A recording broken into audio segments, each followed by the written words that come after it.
Sophia!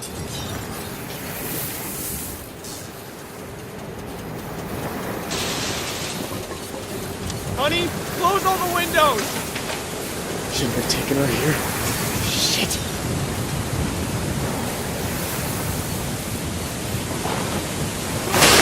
Where are you? Call out to me, please! Sophia! Sophia! Sweetie, do not go outside! God damn it!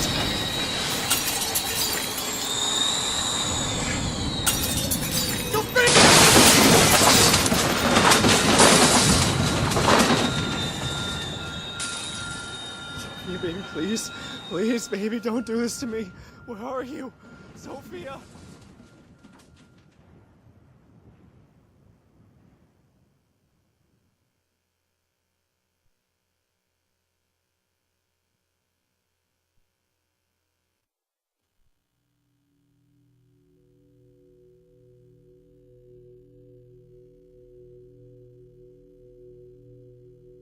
How many times will I kill her? I've asked myself that question 1,000 times. It was always there, flying around my head like my own personal vulture, waiting for me to die and scavenge my corpse. It was the only thing I could think about when I ended up in that hospital bed.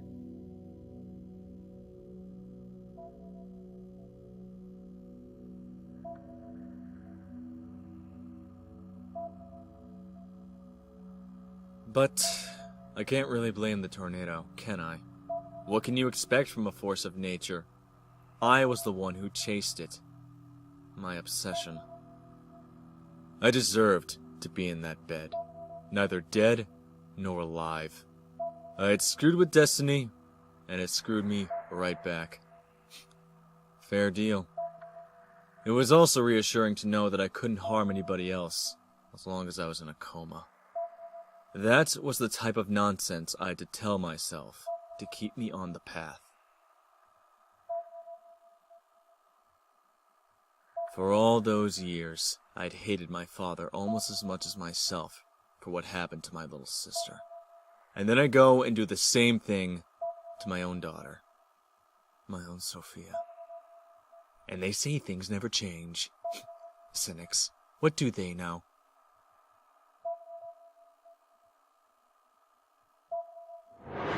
I'd put Sophia in danger, taking her with me on the job. Severe weather phenomena. It's more exciting than it sounds. Extreme weather. There's some radical 90s slang for you. My reckless father had done the same thing with Sophia and I. At least this time she didn't suffer. Well, had I known.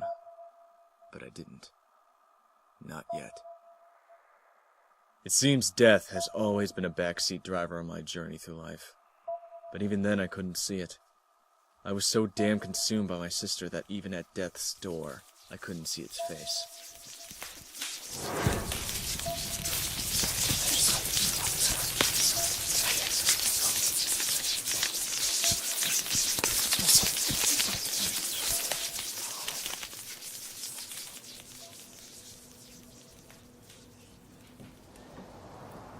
Her drawing.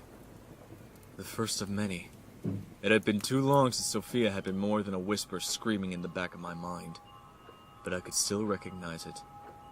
I admit, at that moment, hope started to flourish inside me. Where would the drawings lead me? Was my little sister alive in this world?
Like my father before me, I had spent all my life studying weather phenomena.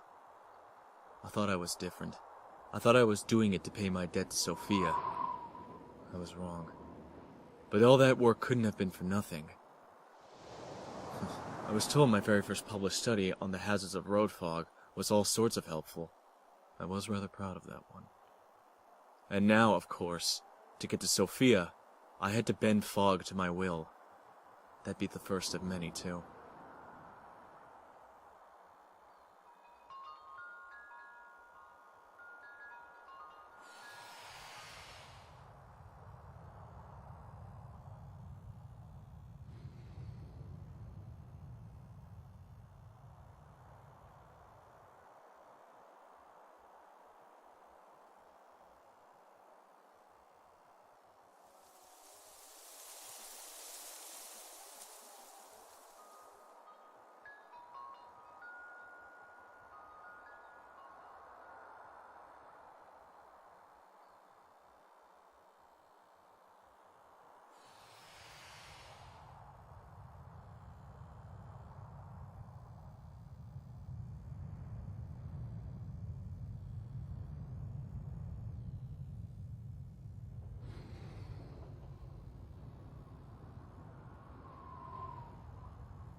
Every decision creates ripples, countless unforeseen consequences. If we could see the inner workings of this infinity, we would mimic the deer that stands still to elude its predator. We wouldn't dare make a move. I couldn't see it, so I followed the path, and that kept me alive. But it did much more than that. Introspection can be far more scarring than any wound.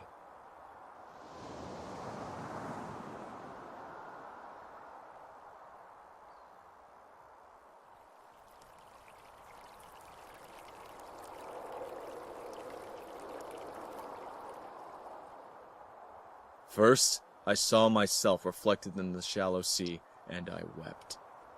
Then fear found me deep in the bottomless belly of this world. Time unraveled in the forest. It was much later, in the world of ice, that I fought against the demons that had been passed down to me, father to son. And finally, on the heavens and at the sacred tree, the truth of my Maker. For all that, solitude and sorrow were my true, faithful companions in the path of Thalamus. They consumed the beauty of this realm, making it gray and hopeless. The only thing that mattered was moving forward. Only the path remained. How would I find her otherwise?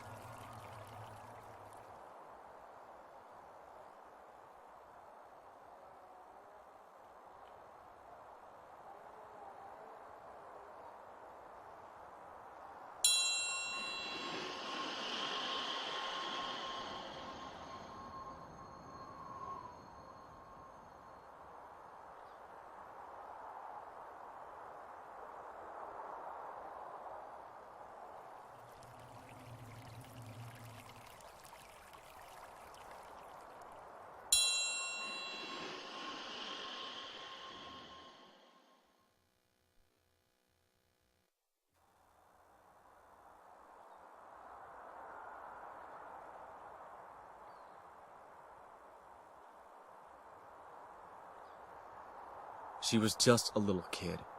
even more so than I, laughing away while playing on a swing set. I saw it coming before she did, and I ran and ran and ran and didn't look back until I was safe, all the way up in a tree. It was all over in a split second. No dramatic exit. And suddenly, she was gone.